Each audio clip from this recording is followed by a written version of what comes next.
Hello everyone, welcome back to my channel. I am Manasvi and you are watching New Learning. So आज हम पढ़ने वाले हैं आपकी हिस्ट्री बुक क्लास 7th का chapter 3, a closer look administration and consolidation under the Khaljis and Tughlaq. हम खलजीज और तुगलक्स के बारे में देखेंगे। The consolidation of a kingdom as vast as the Delhi Sultanate needed reliable governor and administrators। तो देखो, किंगडम के यानी कि राज्य के बढ़ने के लिए, कंसोलिडेशन के लिए, बढ़ने के लिए किसकी ज़रूरत होगी? रिलायबल गवर्नर्स और ऐसे एडमिनिस्ट्रेटर्स की जो कि रिलायबल हो, यानी कि जो अच्छे से राज कर सके। और पहले के जो राजा थे ना, वो क्या करते थे? एरिस्टोक्रेट्स क्या होता है? नोबल्स। तो नोबल्स बड़े बड़े लोगों को, ठीक है, जो उनके परिवार वाले होते थे, ठीक है, चीफटेन्स को गवर्नर्स नहीं बनाते थे। जो पहले के दिल्ली सुल्तान्स थे, जैसे कि इल्तुतमिश, वो अपने बड़े नोबल्स वालों को गवर्नर नहीं बना के वो कुछ स्पेशल स्लेव्स हायर करते थे मिलिट्री सर्विस के लिए, और उन स्पेशल स्लेव्स को बंदगन पर्शियन में बोला जाता था। ठीक है, उन्हें अच्छी सी ट्रेनिंग दी जाती थी। और वो देखिए, जो स्लेव्स थे वो अपने मास्टर पे कम्प्लीटली डिपेंडेंट थे, तो वो अपने मास्टर पे सही से मतलब ट्रस्ट करते, इसलिए और इसलिए सुल्तान भी अपने स्लेव्स पर ट्रस्ट करता, स्लेव्स रादर दैन सन्स। तो a slave whom has brought up and promoted must be looked after, for it needs a whole lifetime and good luck to find a worthy and experienced slave. Wise men have said that a worthy and experienced slave is better than a son। तो देखो यहाँ पे क्या कहा है, जो सुल्तान को क्या एडवाइस दी जाती थी कि वो एक मतलब किसी भी स्लेव को पकड़ें और उसको स्लेव मतलब किसी भी इंसान, किसी भी जनता को पकड़ें और उसको स्लेव बना दिया जाए, और फिर क्या करते थे, उनको पूरी ज़िंदगी उनका ख्याल रखते थे राजा, ठीक है, स्लेव बना के। और फिर बाद में उन्हें जब वो बिल्कुल एबल हो जाते कुछ बनने के, तो फिर उनको गवर्नर या फिर ऊंची ऊंची पदों पर बिठा दिया जाता था। और ये भी कहा जाता था, वाइज मैन ये बोलते थे कि एक वर्दी और एक्सपीरियंस स्लेव जो है ना, उस बेटे से ज़्यादा बढ़कर है, बेटे से ज़्यादा आपके लिए वफादार यानी कि फेथफुल होगा। अब खलजीज और Tughlaqs continue to use bandagan and also raise people of humble birth who were often their client to high political position. अब क्या था कि खलजीज और जो तुगलक्स थे ना, उन्होंने भी सब पहले स्टार्ट किसने किया था? इल्तुतमिश ने ये सब स्टार्ट किया था कि स्लेव्स को गवर्नर बनाना, ऊँची ऊँची नोबल्स बना देना। तो खलजीज और तुगलक्स ने भी ये चीज़ कंटिन्यू रखी। बंदगन वही होती थी ना, स्लेव्स को बना दिया जाता था। तो खलजीज और तुगलक्स ने भी बंदगान को कंटिन्यू रखा। और मतलब हम्बल बर्थ क्या होता है? मतलब जो बहुत गरीब लोग होते हैं बर्थ से ही। तो क्लाइंट्स यानी कि क्लाइंट्स क्या होते हैं? देखो यहाँ पर है, मान लो किंग है, ठीक है, उसके साथ में कोई काम कर रहा है, उसका कोई स्लेव है, तो जो उसके बच्चे होंगे ना, वो उसको भी गवर्नर ही बनाते थे या फिर कुछ भी नोबल बनाते थे। क्लाइंट क्या होता है? Someone who is under the direction of another dependent of और हैंगर ऑन, यानी कि जो कोई इंसान किसी और के प्रोटेक्शन में हो, किसी और के अंडर में नहीं, किसी और के प्रोटेक्शन में हो, किसी और ने उसको प्रोटेक्ट कर रखा है, तो वो होता है क्लाइंट। ठीक है, तो वही करता है राजा का। अगर राजा के अंडर में कोई आदमी है, तो उसके बच्चों को, जो बहुत गरीब लोग होते हैं, उनको हाई पोजीशन पे बिठा देते थे। They were appointed as generals and governor, उन्हें जनरल बनाया जाता, गवर्नर्स बनाया जाता। However this also introduce an element of political instability. ठीक है, तो इससे पॉलिटिकल इंस्टेबिलिटी का भी एलिमेंट हमें देखने को मिलता है। अब स्लीव्स और जो क्लाइंट्स होते थे, वो अपने मास्टर के लिए बहुत ज़्यादा लॉयल होते थे, बहुत ज़्यादा फेथफुल होते थे, और अपने पैट्रॉन्स के लिए। लेकिन अब उनकी हायर्स के लिए नहीं। हायर्स क्या होते? जो मास्टर, उनके राजा के जो बच्चे होते थे, उनके लिए वो बिल्कुल भी फेथफुल नहीं होते थे। जो नए नए राजा थे, वो क्या करते? उनके अपने दासी थे। देखो, मान लो कि यहाँ पर राजा अभी ए, मान लो राजा का नाम है ए, तो किंग ए जो है ना, अभी वो राज कर रहा है, अगर वो हट गया, मान लो उसे थ्रोन से हटा दिया गया, तो फिर क्या होगा? किंग बी के तो अपने ही स्लेव्स होंगे ना। अब जो किंग ए था, उसके स्लेव्स हट गए, इसलिए अब किंग बी अपने स्लेव्स को रखेगा, अपने न्यू रूल्स बनाएगा। तो ऐसे ही कहा गया, जो न्यू सुल्तान होते थे, उनके अपने स्लेव्स और सर्वेंट्स होते थे। तो as a result the accession of a new monarch often saw conflict between the old and the new nobility. तो ओल्ड और न्यू नोबिलिटी में ऐसे कन्फ्लिक्ट जो है ना, वो हो जाता था। The patronage of these humble people by the Delhi Sultan also shocked many elites, and the author of Persian Tawarikh criticized the Delhi Sultan for appointing the low and base-born to high offices। अब मतलब क्या है? The patronage of these humble people, जो इन मतलब देखो कि देखो, मतलब ये जो एलाइट्स थे, जो नोबल्स थे ना, वो बोलते थे कि इन लो और बेस बॉर्न हाई ऑफिस, यानी कि जो लो और बेस बॉर्न बच्चे हैं, जो गरीब गरीब जो लोग हैं, इनको ये इतना बड़ा नोबल्स बना रहे हैं। लेकिन जो ऑलरेडी जो बड़े लोग थे ना, वो बोलते थे, मतलब यही बोलते थे कि इतने गरीबों को क्यों बना रहा है, ठीक है। और ये जो चीज़ है ना, ये तवारीख में भी लिखी गई है, पर्शियन तवारीख में भी, ठीक है।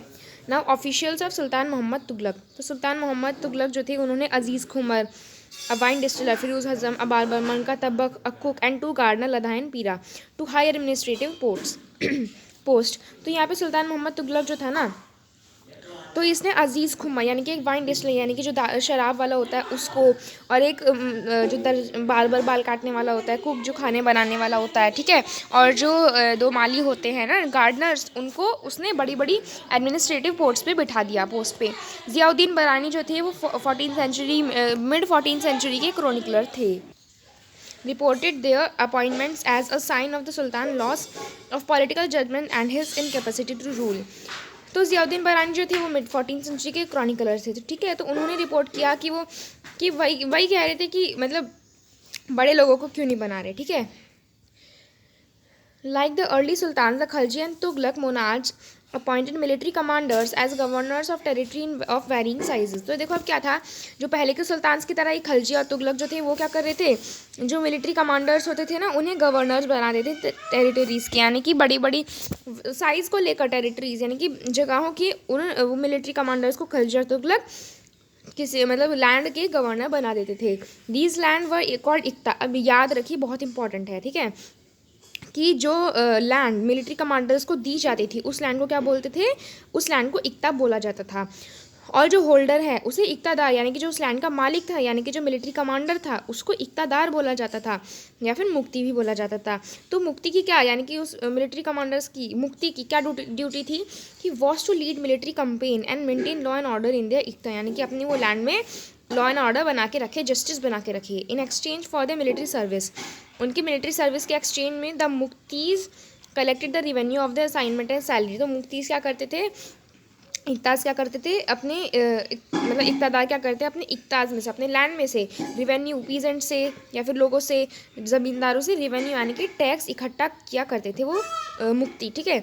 They also paid their soldiers from this revenue. तो ऐसे ही अपने सोल्जर्स को ना वो पेड करते थे इन्हीं रिवेन्यू से, इन्हीं टैक्सेस से। Control over muqtis was most effective if their office was not inheritable and if they were assigned iqtas for a short period of time before being shifted।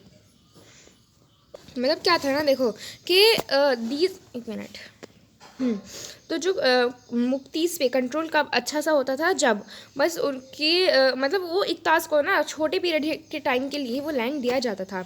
These harsh conditions of service were rigorously impose during the reigns of Alauddin Khalji and Muhammad Tughlaq.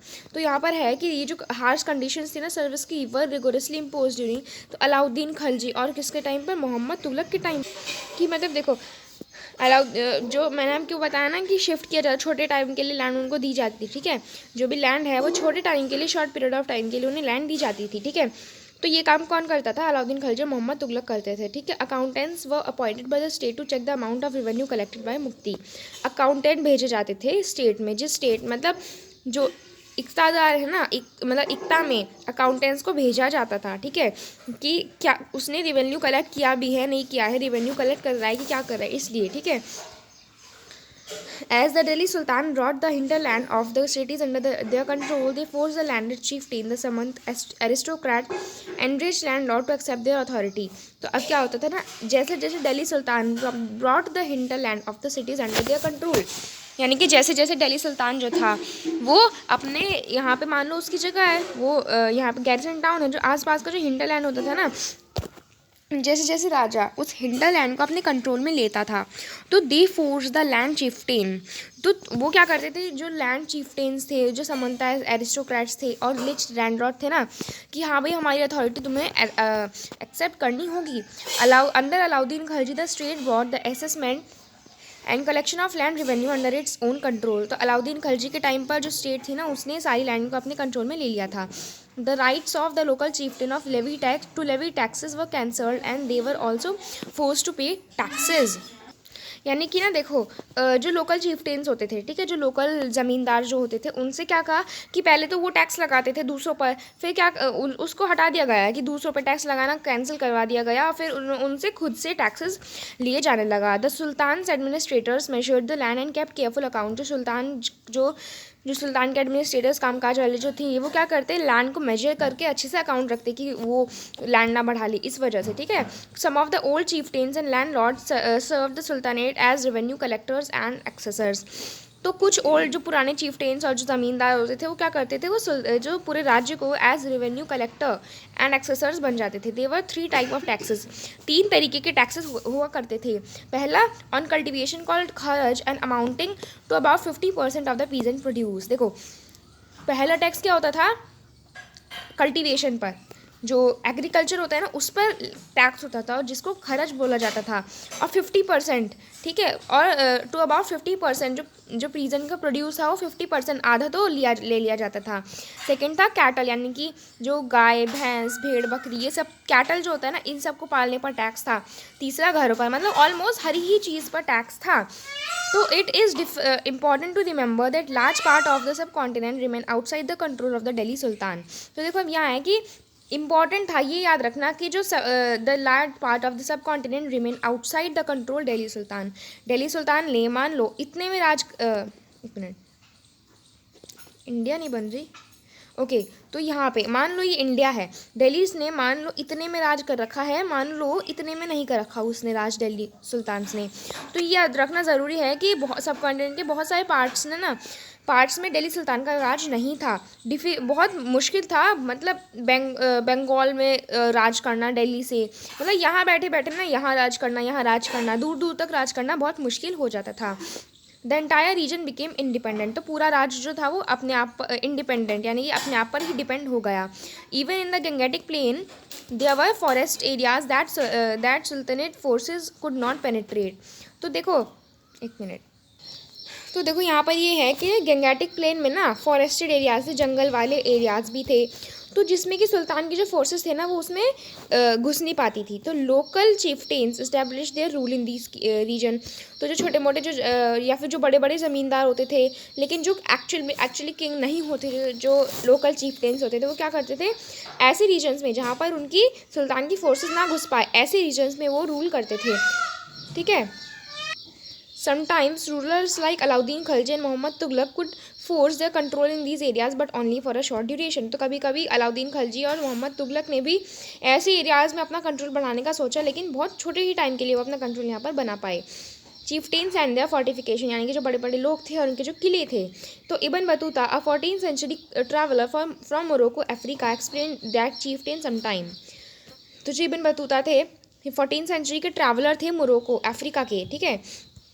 इन्होंने क्या बोला कि chieftains यानी कि जो बड़े बड़े लोग थे वो कभी कभी क्या करते, fortified themselves in mountains in rocky uneven and rugged places as well as in bamboo grove. वो क्या क्या करते थे ना कि अपने किले बना लेते थे, कहाँ पर, पहाड़ों पर, ठीक है, पहाड़ों पर और पत्थर वाली जगह पर, जो अनइवन यानी जो खुरदुरी जगह हो ना ऐसी जगहों पर वो अपने किले बना लेते थे एज, और या फिर बैम्बू ग्रोव्स जहाँ पे बैम्बू उगाई जाती है ना वहाँ पे भी। In India the bamboo is not hollow. India में जो है ना बैम्बू जो होती है ना वो अंदर से खोखली नहीं होती है, वो बड़ी होती है। तो it's several parts are so intertwined that even fire can not affect them. तो उसके ऐसे पार्ट्स ऐसे होते हैं बैम्बू के ना, कुछ पार्ट्स ना ऐसे होते हैं कि जो मतलब फायर भी अफेक्ट ना कर सके। And they are on the whole very strong. और वो पूरे बैम्बू जो होते हैं ना, आपको पता है ये बैम्बू से सीढ़ियाँ बनाई जाती हैं, तो बैम्बू जो होते हैं ना वो बहुत ज़्यादा स्ट्रॉन्ग होते हैं कि फायर भी उन्हें अफेक्ट नहीं कर सकती है। The chieftain live in these forests which serve them as rampart, inside which are their cattle and their crops, ठीक है। यानी कि जो चीफटेन्स है ना वो इन्हीं जंगलों में रहते थे, तो यहाँ पर वो इन बैम्बू से अपना घर बनाते, बैम्बू से मतलब ऐसे कैटल पालते जो कि बैम्बू खाते हों, और अपनी क्रॉप्स भी बैम्बू ही उगाते थे, ठीक है। तो there is also water from them within that is rain water which collects there. तो वो रेन वाटर कलेक्ट भी कर लेते थे, तो hence they can not be subdued except by powerful armies who entering these forests cut down the bamboos with specially prepared instrument। या मतलब वो यही है कि इस बैम्बू से वो इंस्ट्रूमेंट्स बना लेते थे अपने, और ना वो ऐसे वो बैम्बू से ही अपना पूरा जो है ज़िंदगी चलाते थे। The Mongols under Genghis Khan invaded Transoxiana in the northeast Iran in 1219 and the Delhi Sultanate faced their onslaught soon after। तो देखो यहाँ पर एक मिनट,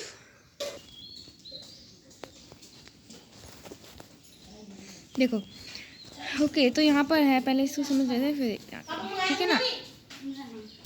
तो देखो यहाँ पर ये है कि मंगोल जो थे ना, जो कि गेंगिस खान के अंडर में थे, तो उन्होंने क्या किया, ट्रांसोनिया मतलब ईरान पे 1219 में अटैक कर दिया था, इन्वेड यानी कि अटैक करा था। एंड दिल्ली सल्तनत face their onslaught soon after. Onslaught क्या होता है, एक मिनट, कि ना मतलब मंगोल अटैक्स जो थे, एक मिनट देखो, मंगोल हाँ, तो जो यहाँ पर कहा है कि जो दिल्ली सुल्तान था ना, फेस दिया, फिर बाद में उनको ऑनस्लॉट क्या होता है, हमला करना, तो उन्हें दिल्ली सुल्तान को उनका भी हमला बाद में सहना होगा। तो Mongol attacks on the Delhi Saltanat increase during the reign of Alauddin Khilji and in the early years of Muhammad Tughlaq rule, sorry. तो यहाँ पर यह है कि मंगोल्स के जो अटैक थे ना दिल्ली सुल्तान पर कब बढ़े, जब अलाउद्दीन खिलजी का टाइम था, मोहम्मद तुगलक का टाइम था। तो this force the to ruler to mobilize a large standing army in Delhi which pose a huge administrative challenge. तो इस अटैक के बाद ना, मंगोलिस के अटैक के बाद तो बहुत सारी आर्मी उन्हें जो है ना अपनी रखनी पड़ी। अब इसको जो है ना हम नेक्स्ट वीडियो में डिस्कस कर लेंगे। Thank you so much.